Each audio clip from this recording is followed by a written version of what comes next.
Welcome, everybody. We will be starting in just a few minutes. But for those of you who are here, you can go ahead and put your name in the chat. And if you want, list one thing that you already know about the brain before we get started.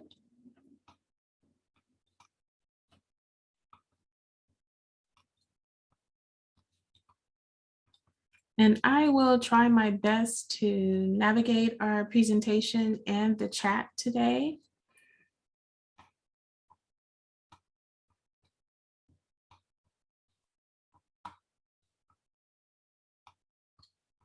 Okay, I see some names coming in. East LA College, Santa Ana, see Maria, Esmeralda, Kelly,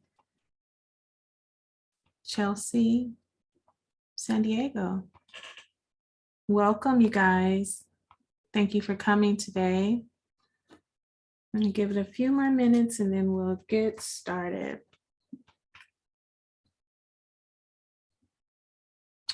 If you think of one thing you already know about the brain, go ahead and put it in the chat just for fun.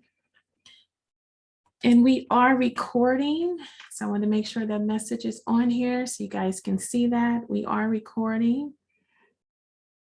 And we want to make sure that we keep our mics off, but if you have a question, you can raise your hand. If I don't notice your hand, feel free to unmute and ask your question. And we will have time at the end of the presentation with questions as well. Okay. We have Pierce College, West LA. Welcome, you guys. We have Veronica from Cerritos. The brain doesn't stop developing. Yeah, it keeps going. Fresno is here. Awesome.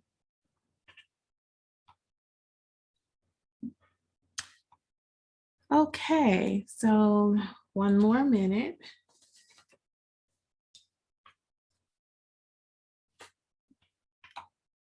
Good morning, Jose. I think that's Rokia from East. Awesome, welcome. Welcome, welcome. Okay. Hi, Suzanne. All right, so I'm gonna go ahead and get started. It's 11 o'clock. So once again, welcome, first of all, to the Teach for LA conference. I'm so glad that you guys are here today. Thank you for sharing your names in the chat. Some of you have also shared at least one thing that you know about the brain. There's no right or wrong, of course, because we're always learning. That's one important thing, factor about the brain. Just a reminder, we are recording, but I do welcome engagement. I do welcome conversation. So however we can best do that while being respectful at the same time, we'll figure it out. So we have 55 minutes to get through some information today. Our presentation is focused on brain basics, strengthening the connections between the growing brain, curriculum planning, and learning in early childhood. So I know that based on some of the information you put in the chat, most of you guys are students. Many are on the track to become teachers. I was in some sessions yesterday, and we have some that are not necessarily planning on being teachers, but whatever your role is, this information is beneficial to you, as well as to children, people that you're around. It can be for you as a parent, for yourself and your own knowledge. Sorry, I'm going through too fast.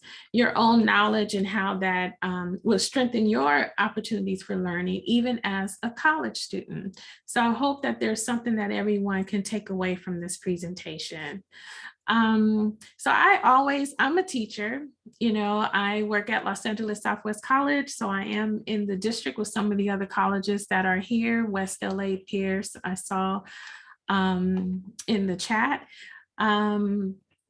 I've been a child development instructor at Los Angeles Southwest College for a little over, I think 17 years, but within the district for almost 20 years. One thing that I do that I like to do since we've been online in the Zoom arena is I like to see who's present. So right now, even though you see the screen, I'm looking at as many of your boxes and faces as I can. If I can see some interaction, some thumbs up, emojis, happy face. Thank you, Emilio. I see that live thumbs up. Hi, I think it's Anselma. Nice to see your face and your smile. Thank you, Gloria. Cristobal, I see that happy, oh, the tears, the laughing tears. Ralph, thank you, Jose. Hi, Marina, I see the heart, my heart to you also. We're celebrating, I think that's Chelsea Hernandez. Awesome, you guys. Hi, Suzanne. Thumbs up from Tasia. So thank you. Thank you. I believe it's Tania. So, okay. So it helps me. It helps energize me, especially when we're teaching and you see a lot of boxes. Every now and then, I just like to know that somebody is here with me. So thank you so much. I really appreciate that. So I'm going to move us forward. Through our conversation. So like I was saying, I'm an instructor at Los Angeles Southwest College, child development instructor, department chair, been there for a pretty long time. The whole time I've been there, I have been the only instructor who teaches the practicum, student teaching class. So everyone who comes through Southwest has to go through me before you exit our program, which I truly love. It's a good experience. It's not a bad experience. And just recently, this pandemic has allowed for new opportunities for a lot of people. So I finally started my nonprofit. So I have Just Breathe, Social Emotional Learning and Wellness Academy, where I provide mental health first aid training to mostly educators, but anyone in agencies or programs that work with children and families and need to be aware of signs and what to look for early mental health problems that may arise in young children. We also do in our academy yoga training for educators, social emotional learning, learning strategies to implement in the classroom at all levels. So that's something exciting that I have been able to do in response to the pandemic. So as we begin, I would like for you to breathe with me.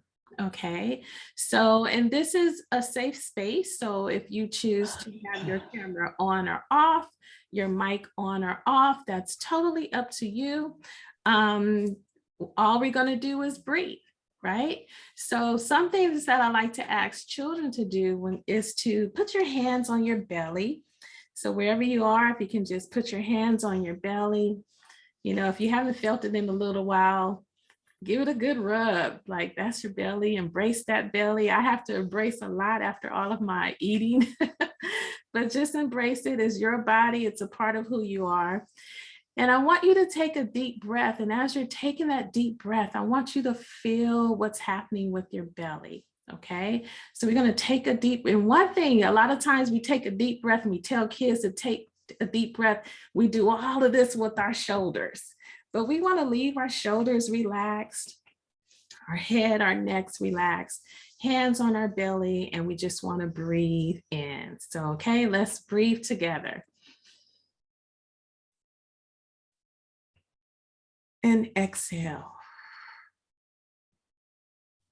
And let's do it one more time and really feel in that belly. Breathe.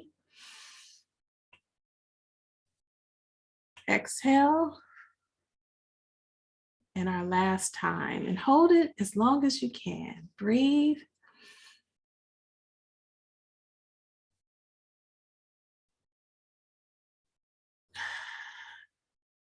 Exhale.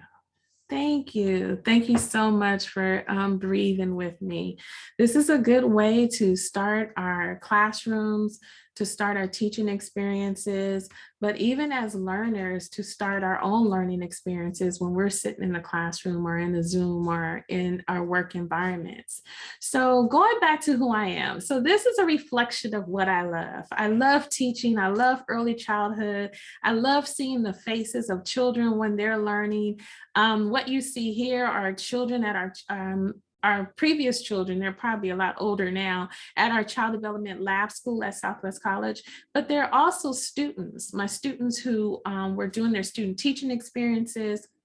And when you think, and then also my completers, our graduates who later come back to work. So you have a combination of all of these components, our student teachers learning and with the children, our children experiencing the curriculum experiences that our students are providing for them, our graduates, and then also our graduates who return to work at the Child Development Center.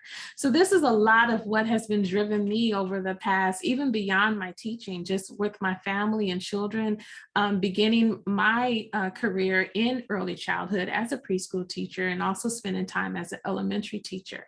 But quickly going into supervising and working in Head Start programs, and that's the pathway that led me to here as a college instructor. During my journey as a college instructor, I had a different experience. There was this baby that was introduced to me at a very young age, not my biological child, but as of now, he's 15 years old and he is my son. I'm legal guardian parent. And so when he came to me, I met him his very first day home from the hospital. He was premature, had been in the hospital for almost a month, and came home and had some things to work on with this thriving and development. But pretty soon, faster than you know it, he's thriving, he's engaging, he loved water even to this day, very silly and liked to have fun and had all these great experiences. And this is during his infant toddler years and his early childhood years.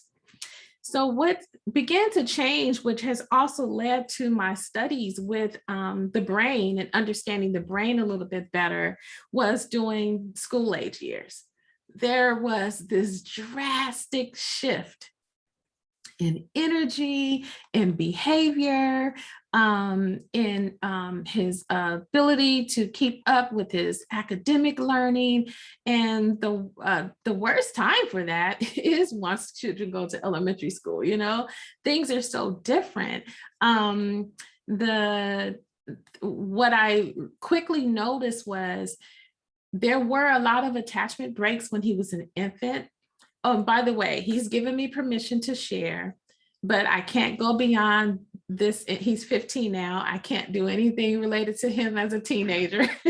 He's worried that that's going to come back to light, when he's an NBA player and all that stuff. So this is all he's given me permission to share. But I like to share this because this is what led me to wanting to know more about the brain, wanted to study more about the brain. It opened my eyes to trying to understand behavior a little bit better. And so that is what's created this workshop and many other sessions that I've done, and also what has led to me creating the Growing Brain classes that we offer at Los Angeles Southwest College. So today's learning objectives are to cover just a little bit about the basics of the brain. We can't go into it all. The role of experiences in strengthening connections in the brain, and how understanding brain basics, just the basics. We're not doing neuroscience. We're not going into all the in-depth details, but just how the brain basics and understanding that knowledge can influence our curriculum planning and learning as we work with children. And then we're going to introduce just some strategies that we can use for building a healthy brain, but more so strategies to incorporate as a regular part of our curriculum. Okay, so just to go back a little bit, what I knew about the brain was that it grows and it develops over time. a lot of the growth and development with the brain happens during the early years. Therefore, the experiences and everything that children have are so important. As a child development instructor, that's what we knew. That's what we did, open-ended activities, hands-on learning, developmentally appropriate materials. But what I didn't know as an early childhood educator and as a parent, that sometimes there are some things that go a little off from what we expect that happens with the brain. And that was the lessons that I learned, about my son. And I want to share a little bit of those lessons, not so much more about his story, but a little bit more about the lessons and what happens to the brain. So just continuing from how we started with some of the things that we put in the chat, what are some things that you know about the brain already? And if I go back, I know someone has said that the brain never stops working. It keeps going into our adult years. It can control our emotions despite being a small section, or a small portion of our body. I'm reading some things in the chat. Feel free to share. The brain absorbs a lot of important, I would think, information or experiences all the time. Yeah, it is very interesting to learn about the brain also. Okay. All right, and we have some new plasticity. Yes, we're going to talk about that too, how the brain is able to adapt and change in response to experiences and information. Okay. Robert Groh, okay, we have some resources we put in there. And yes, the first 5 years are very critical. So what a lot of what you shared it's absolutely true. What we know about the brain, especially from a child development perspective, is that there's a lot of things that's happening. It's the control center, it's the network for how our body responds to information and experiences. It guides us through everything that we do. There's signals that's going through our bodies that's communicating with our brains, and the brain is then telling the body how to respond and how to react. Most importantly, what we want to understand about the brain is that it's dependent on relationships. The relationships from the day one is so critical to brain growth and development. And this is just a very small clip. I'm not going to play it because I don't think I shared my screen to do the audio correctly. It's like just a very short clip, but this will be available in the slide, and the PowerPoint will be available for you. But if you just look at the visuals, what I really want you to see of that infant and that primary caregiver. It could be the mother, it could be the daycare provider, but just if you look at that image and you see the connection and the bonding and what's happening, the eye contact, the touch, the closeness, all of that is so important from day one as it connects to how we continue to grow and develop in all components of our growth and development, but particularly and especially as it relates to the brain. So relationships are key. That's one thing I know for sure. Sorry about that. So here's more information. And this is what you get in your basic, in your child development classes.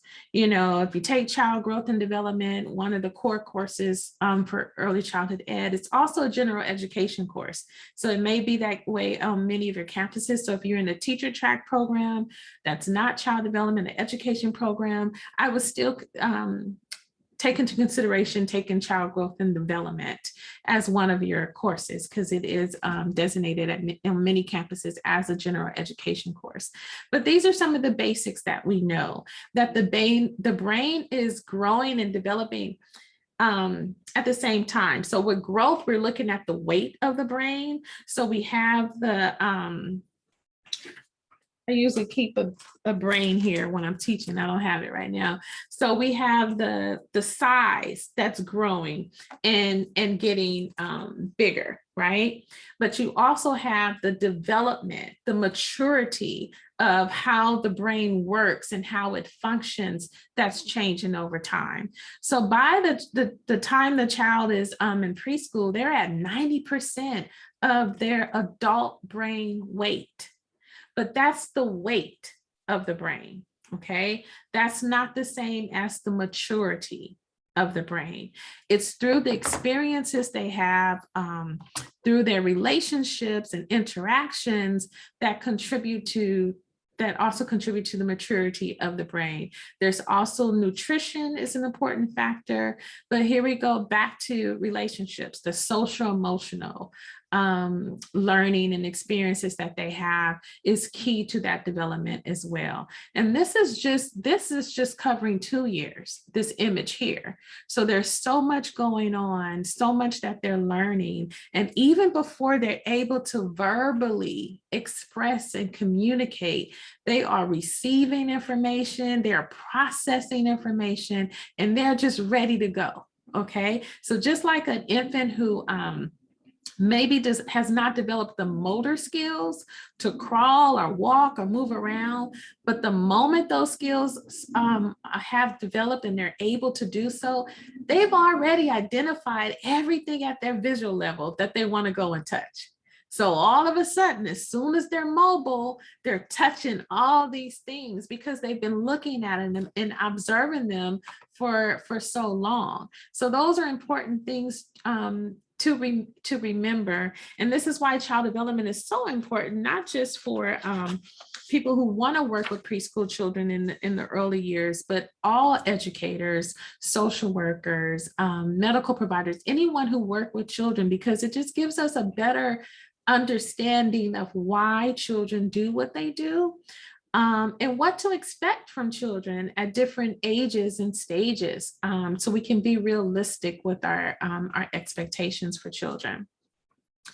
So now we're going to look at just some of the basics. And like I said, we're not getting into the neuroscience. We just want to understand some of the basics. And these basic understandings can take us a long way with how we plan, how we engage with children, how we engage with each other, and how we treat ourselves. Just having a better understanding of, wow, this is what has happened to my brain. This is probably why I respond and do the things that I do. Let me have some compassion for myself, right? So it's beneficial in all areas of our own development and understanding children.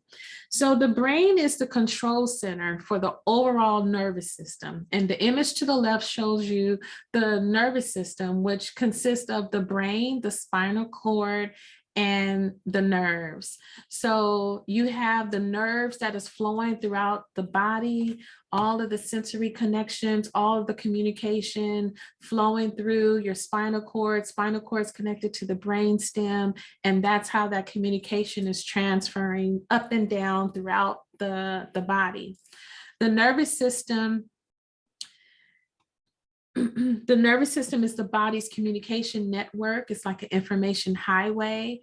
It's a network of neurons, like I said, that goes from the brain to the very tip of your toes. Okay, so all of that communication, it's kind of like, when you touch something hot, is it the sense of the touch that triggers your response? Or is it the brain receiving the message that you just touched something hot, and therefore the brain tells you how to respond because it goes into survival mode? Okay, so, and that's how it works. Those communication neural pathways, it's happening extremely fast, multiple directions, all at the same time. And it's communicating to our brain what it is we need to do. How should we respond? How should we react? There are different regions of the brain. There are 3 major regions, but then they're broken down into smaller regions. We have different lobes of the brain, and all of those areas have specific functions that work together. And also just focus on certain actions and behaviors very more specifically. So here's an image of the 3 major regions of the brain: the forebrain, which is your higher functioning. So if this is the brain stem, that's connected to your spinal cord going down your body, then you're looking at the forebrain as the front, the tip, top portion of your brain.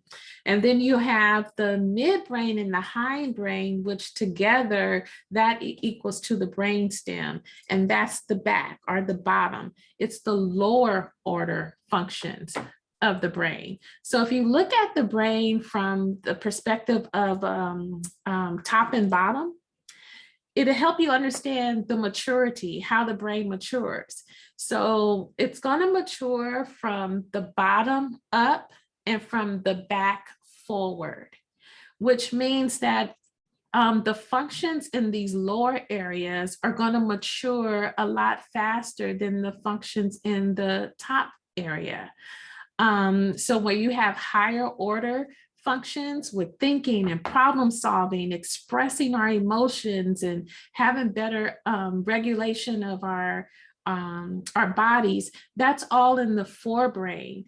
And then your survival mode, breathing, you know, our regular heartbeats, responding to our senses and everything, that's happening at the bottom of the brain or the back. So if you're thinking about maturity, this is what's very important for us to understand. If you have younger children and you think the best way to get our children to develop more academically faster is to give them more information when they're younger, it may not always work as effective for every single child, because that forebrain, where those higher order functions are developing and maturing, they're not quite there yet. That's why we have a developmentally appropriate process or practice to how we introduce and engage and allow children to experience their environment, materials, and just things around them, period. You know, we have to be taken into consideration what's appropriate for them.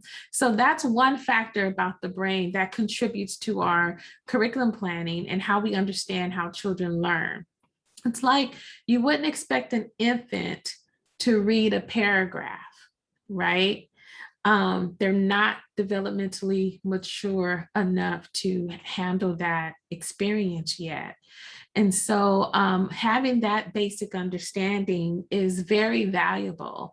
And then there's also cases where we have children who are of age, where it might be developmentally expected or appropriate, but they haven't had the experiences that has allowed them to learn and develop and fully mature those areas. So you think about how sometimes, which is unfortunate, we hear about children who were, you know, held captive or remained in their homes, you know, for whatever variety of reasons, parents with mental health problems or, you know, religious reasons or whatever.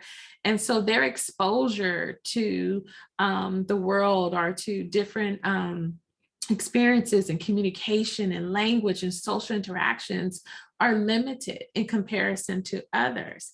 But it doesn't mean that this doom and gloom. It just means that they have to kind of play catch up in their environment and in their world.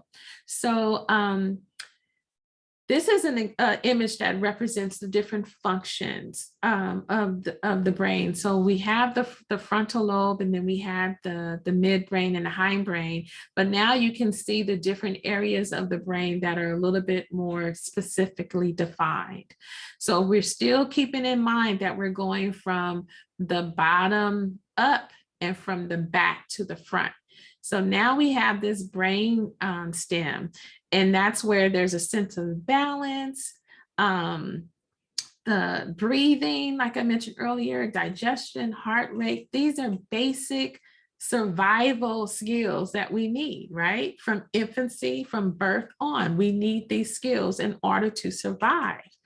What happens later in life when a child has an experience that may be traumatic or adverse, it might trigger them to stay in this area of the brain because they're trying to survive.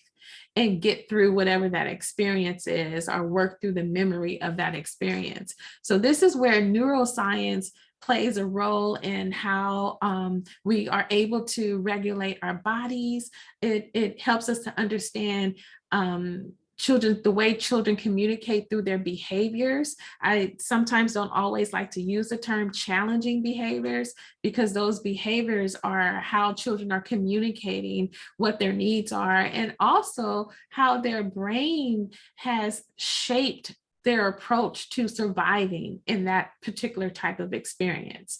So if you look at the different areas of the brain, you have the four lobes, you have the cerebellum and the brainstem. So the temporal lobe, this is understanding language, organization, and sequencing, and that's here. So remember, back to the front, bottom to the top.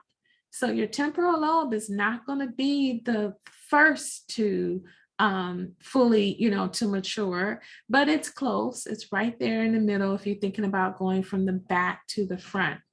You have the occipital lobe, visual reception, visual interpretation. They say sometimes if somebody gets hit in the head and they use their phrase, they're seeing stars, whatever. That's the back area where it impacts your visual reception and visual interpretation of your environment. We have the parietal lobe. This is the senses, the sense of touch, taste, smell, being able to differentiate between size and shape and color. A lot of academic learning and opportunities that's focused on in this particular area. But then we have the frontal lobe. And this is where you have your higher order thinking. So go back to the top and the bottom, the lower order functions and the higher.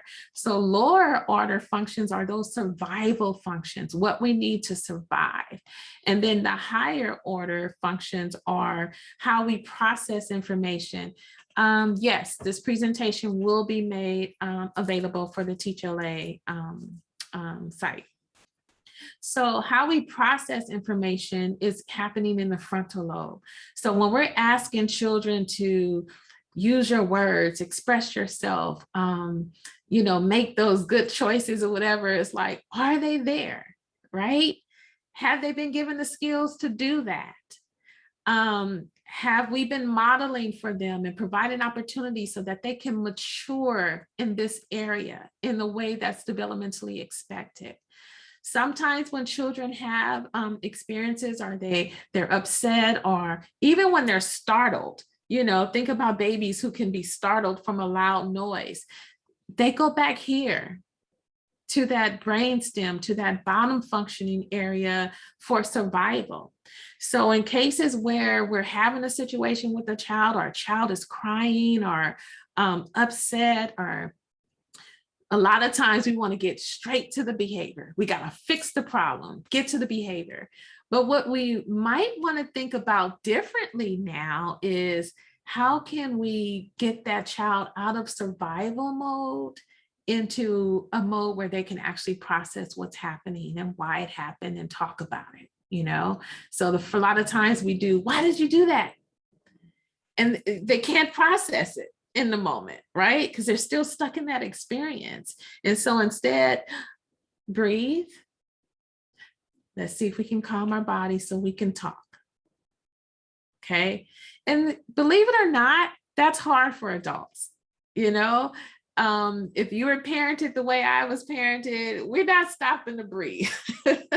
Unfortunately, if you're parented the way I was parented, I would have been popped before there was any conversation, right? And so imagine, if I had the opportunity to share with my parents are deceased, unfortunately, but I would just in a fun way, Mom, why didn't you just let me breathe and calm my body so we could talk about it, right?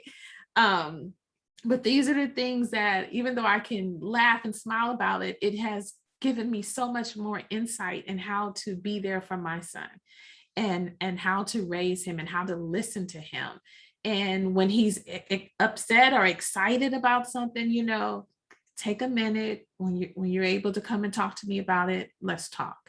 I'll sit here with you, you know, and now he does that. He does that for me. Mom, I think you need to breathe. Mom, are you calming your body? You know, and it, of course, that adult teacher in me like, boy, who you talking to? But yeah, it's a reminder. Okay, I've taught you these things. Now you're reminding me that this is what I need to do for myself as well. So I hope this is resonating with you. There's so much more to learn. But what I want you to take away from it is that we have to be at least aware of what might be happening. I'm not sharing my screen. Are you guys? It's do you see? No. Yes, I can see. I could see the presentation and Yeah, we see it. Okay. So you see an image of a brain right now? yes. Yep. Yes. Okay. All right. Guy had me worried for a second. Okay. I was like, I was doing all that talking. I'm halfway done. So yeah. So anyway, I'm hoping, okay. All right, good. All right. So I'm hoping that this is resonating with you and that you're able to take some of this information with you. And remember what I said, even if you're not working with children now, how can you apply this information to your own self, to your life? You know, if you're in a stressful situation, do you immediately try to problem solve, which may not be the best decisions at that time, right? Or do you find that time to move yourself, to shift yourself out of survival mode into an arena where you can actually process and you can problem solve? So Gabriel said it's so easy for our emotions to get in the way. Yes. And we need a little reminder of the things we've learned. That is so important. Thank you for sharing that, Gabriel. That's absolutely correct. I mean, if that's the one thing that you take away from this, then that's important. That's huge, because we need to remember that for ourselves, but we also need to be compassionate about children who have not been able to pinpoint all of these emotions and feelings yet. Okay. And we have to be their little teachers. We have to help them understand and talk about what's happening and how they're processing information. So I have just shifted the slide. Hopefully it's shifted, you know, on the screen with me. So experiences matter. Okay. Experiences matter. Thank you, Suzanne. Learning is one of the fundamental functions of the brain. Those experiences, relationships that we have contributes to the opportunities to learn how in depth we can have these experiences and how much of it becomes ingrained in who we are. The brain allows us to do that. So I'm going to always go back to relationships. Relationships is key. And this is where I can share a little bit just about my son's story. So as an infant, being premature in the hospital, there was already a lack of opportunity to bond with his primary caregiver. Okay, there was different nurses on different shifts. And because of the situation with his biological parents, it wasn't not like the parents were actually there all the time while he was in the hospital. Then he comes home and he's still not with primary caregivers. He was with my sister at first, and his father. And the mother had kind of, you know, based on her experiences, relinquished her rights or her opportunity to parent him in that moment. So then there was this time period through his early childhood up into like kindergarten where there was courts involved. He had to have mandated visits with his parents. He was back and forth from my home to the parents' home. And because I am a single mother, wasn't planning on being a mother at the time, I had to put him in childcare.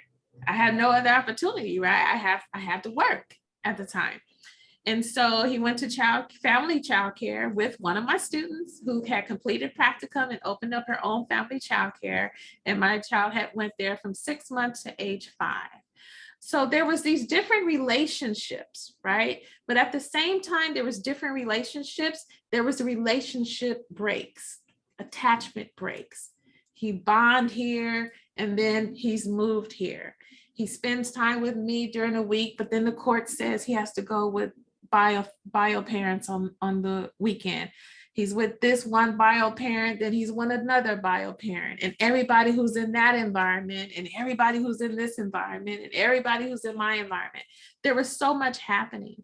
And so those broken attachments, failed attachments, attachment breaks, all of that impacted how he view, see, experience relationships to this day. One thing you don't want to do, V, is unfortunate for these little girls, and I'm working on him with this, but you do one thing off to him, he's done. He's done. He has no problem moving on. I'm done. And that's can be a good thing, but not always a good thing, right? We all make mistakes. Sometimes we say the wrong thing, you know, but he's done. Blocked, deleted, gone, done. And it's a result in response to his trust, you know, challenges with trusting people. And if he feels like you violated his trust, then I don't want to have nothing to do with you. That's his protection. That's his survival mode. And so as I'm describing him at 15, can any of you guys connect or think about adults who might fit that script also? Because we have adults who respond to their early experiences based on how the brain was rewired to teach them how to survive. And without strategies or different types of experiences and support systems in place, that became a part of who they are. They became a part of their personalities. So when I think it was Gabriel who mentioned it's so easy for us to be in our emotions. Well, if we're never taught how to calm ourselves and reflect on what's happening before we act or react, that's the strategies we use. We get angry real quick. We fight.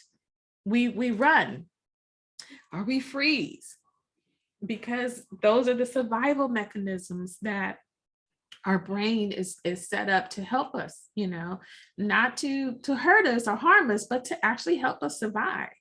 So relationships are key. Having social emotional learning embedded in everything that you do is so important. As parents, educators, as individuals, taking time to connect with who we are and our emotions, our feelings, and expressing them, being honest about how we feel, and modeling and teaching that to our children. And when I talk about these things, I'm not just talking about preschool children or infants and toddlers, I'm talking about students that you're going to come in contact with at every age and grade level. These are things that I consider with my college students as well, and things that I actually practice, staying connected and helping them to stay connected with their emotions. So experiences also matter, because experiences is what strengthens those neural pathways. So remember all the neural connection that's happening throughout the body. Experiences create them and strengthens them. And this influences our growth and development, and influence how we learn. There's a delivery truck, so if you hear my dog barking, my apologies. Okay, good. The truck didn't stop. So those experiences help to strengthen those pathways. The more experiences children have, the more opportunities they have to learn. And remember, the brain is maturing, and because we have to separate the weight of the brain from the maturity level of the brain. So it's the experiences that's contributing to that. Neuroplasticity, someone mentioned plasticity in the chat. This allows the brain to adapt and change according to the information that flows through the neurons in response to the experiences. So our brain, as we learn, I think in child growth and development, we always use the example like where the young child recognizes a four-legged animal, and we say, that's a cat. Cat. Can you say cat? And then they see another four-legged animal and they'll say cat.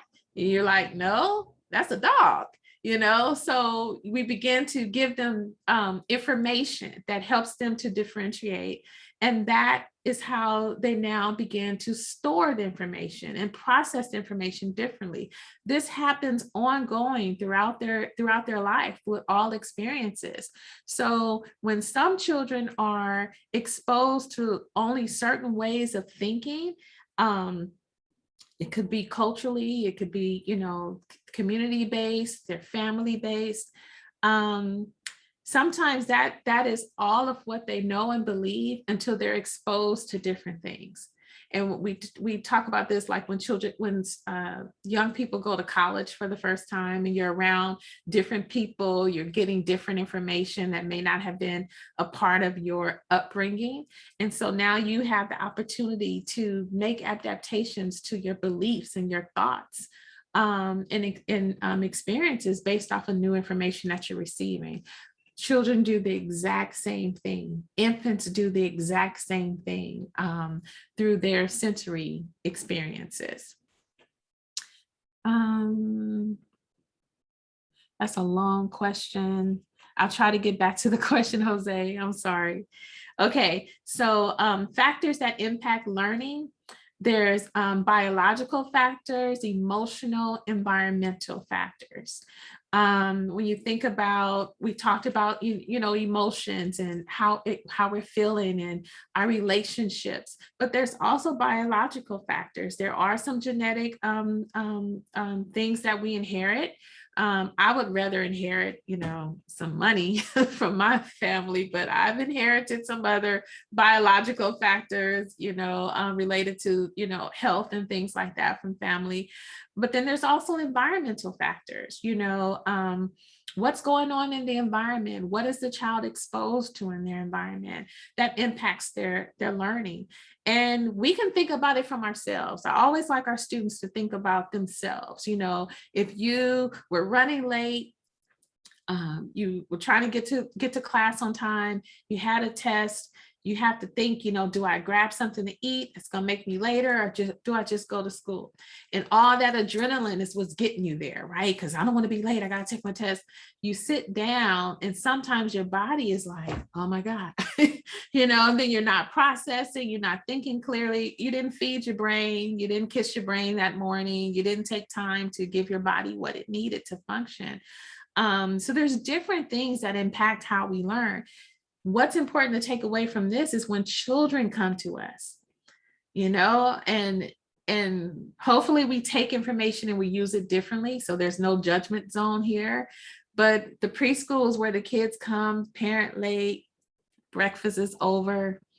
Do we let the kid eat? Do we go get a banana or something? Or is it mom, dad, aunt, uncle, whoever dropped you off was late, therefore you've missed breakfast?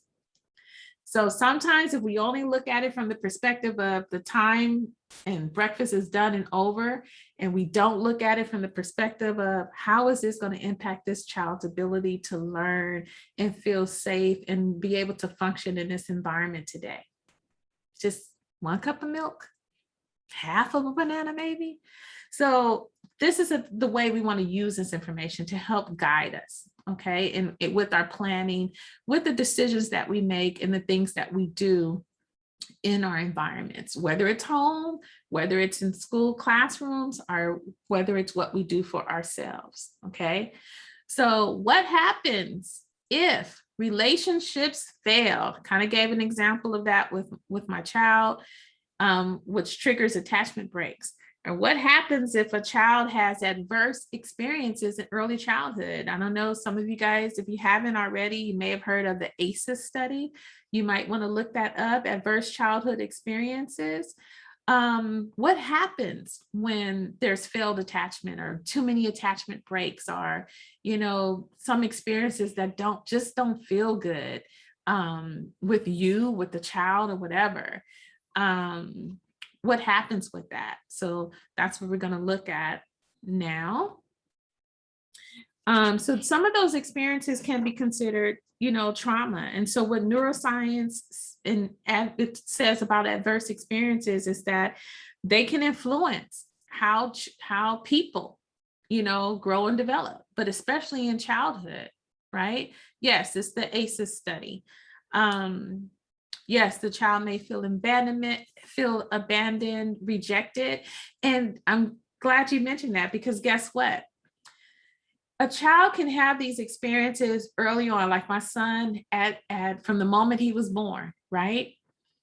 He is not able to process, remember, bottom up, back, front. He's not able to process I was in the hospital for 3 or 4 weeks. That was the nurse, even though I didn't really know them, they were still taking care of me. My parents are not really able to provide a safe space for me right now. So I'm going to go and stay with this other lady. But, the baby is not processing all of that. But there are feelings that are triggered, right? Even though they can't process it, name it, or define it, those experiences are still there. And so if there's another experience that feels like that, smells like that, sounds like that, it can trigger the same type of reaction. This is how come sometimes we say you've taken a situation that's a number 2 and you've responded to it like a 10, because it's not just that situation. It's every situation or experience that has felt like that, smelled like that, tasted like that. All those sensory connections and emotions come up, and it triggers a reaction. It triggers an experience. So even for babies who have experienced separation or attachment breaks, and I hate to say this, especially for our early childhood educators and our parents who have to work like myself, but even when we take our babies to childcare, there's a potential opportunity for an attachment break or a relationship challenge, okay? And it's real, right? So I can only speak what's real, and that stays with the child. So how we alter that is to provide the child with other experiences. Every trauma is different. It shows up differently for every person. There's other factors, which I can't get into all of that: resilience, protective factors, other nurturing family members, or a teacher that the child just loves and adores. There's so many other things that can happen that overrides that trauma, but the experience is still there. And there can be things that can trigger reactions in response to those, to certain experiences, okay? So this image just gives an example, a visual of how a typical developing child can spend less time in survival mode and more time learning to regulate their bodies, developing their social emotional skills. And here's the academic, the cognition, which is where we like to start, unfortunately, with a lot of children. But your child who has experienced trauma that has made an impact on their life and has been stored as a memory, as an experience, they spend a lot more time in survival mode, or they go in and out of survival mode. Things are real good, something happens, and they go right back into survival mode. My child had a reaction to loud noises. So there was fireworks. We didn't do 4th of July a lot until he was older, and he was like, it's just a firework. It's just a firework. Yes, it's just a firework, So we can help rewire, restructure, reshape the brain. And that's why our experiences, our curriculum planning, our relationships, the strategies that we use is so important. So I got to take us home in this last 5 minutes.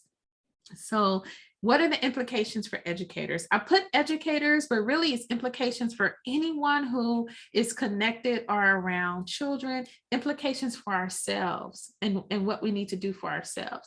But with children, you want to, yes, follow the basic curriculum planning cycle. When you're doing your curriculum, you're either following the set standards or guidelines or foundations that's already been researched and determined to be developmentally appropriate. But in early childhood, we focus on observing children, documenting what we observe, planning from what we observe, and then implementing the plan, and then going back and reflecting on it. That's our process in early childhood. We have to understand developmentally appropriate practices, and we use our learning foundations as a guide, our infant toddler foundations, our preschool learning foundations. But what I want you to consider, even though social emotional learning is a part of the foundations, it's not always a priority throughout the year, embedded in everything that we do. And I'm hoping that we will begin to look at it from this perspective more, because the key to helping my son was not, even though he did therapy, I did parent education classes for he had reactive attachment disorder for his particular disorder. But it didn't do anything for when he went to school. We knew what to do at home. He knew what to do for himself, but we didn't, the teachers be like, well, what should I do when, and that's what led me deeper into my research, and I found out that it's basic social emotional learning. It's basic relationships. It goes across the board. And unfortunately, we have a lot of children who are misdiagnosed, which is really unfortunate, because a lot of cases, not all, where they're lacking is here with the social emotional components. That's the self-regulation, emotional expression, and so on. And what it turns out to look like is behavior, defiance, oppositional, all these terms they start using, as the kids get older and they're labeling behaviors. When maybe that child just needed to be taught how to take a moment and pause and breathe and calm their body. Maybe that child needed to understand, oh, wait a minute, I got to go from the back to the front. I'm not processing. Let me calm down first. So understanding brain growth and development, understanding the top and bottom functions of the brain and the impact on children's learning. This is important for educators, important for parents, important for ourselves. So set realistic expectations based on brain development. So going back to our earlier image, remember the maturity. We can't have these higher expectations for a child that's brain is not even mature enough to process the experience. And unfortunately, children are exposed to a lot of things that they're not able to process what's happening, and they imitate behaviors and repeat language based off of what they're exposed to, but it doesn't mean they're cognitively able to process what's actually happening. Expose learners to new and unfamiliar opportunities, and then be trauma informed. And I don't like just using this term because there's so much training and information that has to come along with this, but look into this and have a better understanding, and then take care of yourself. That's important also. Here's some strategies. I provided some links to different things that you can do, mindful movements. This Big Brain book talks about different people in our community that contributes to the brain, the coaches, the teachers, the parents, grandparents, and so on. This is a little Instagram video where a little boy is teaching his brother how to breathe to calm his body down.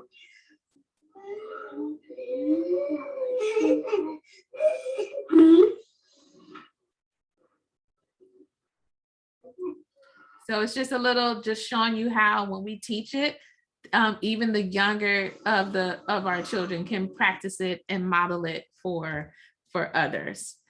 Okay, let me get us here. And here are some resources. And so, like I said, I've added some links.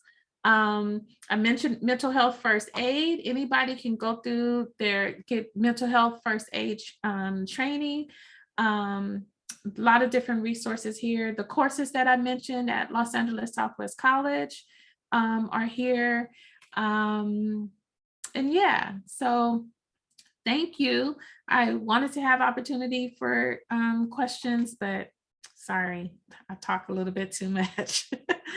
It's so much to share. But if you're still here, if you have something real quick, let me know. But I know we have to get to, I believe we have another session. So thank you. You guys are welcome. Thank you for coming.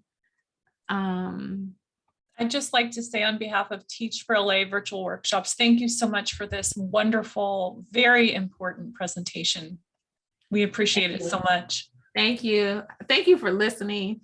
And I put my email in the chat because I know I didn't answer somebody's question. I think it was Jose. So if you need to reach out to me, feel free to email me. Thank you guys so much. I'll make the slides available, and I think the recording would be available also. All right. Yes, the recording will be shared on our YouTube channel and website. Awesome.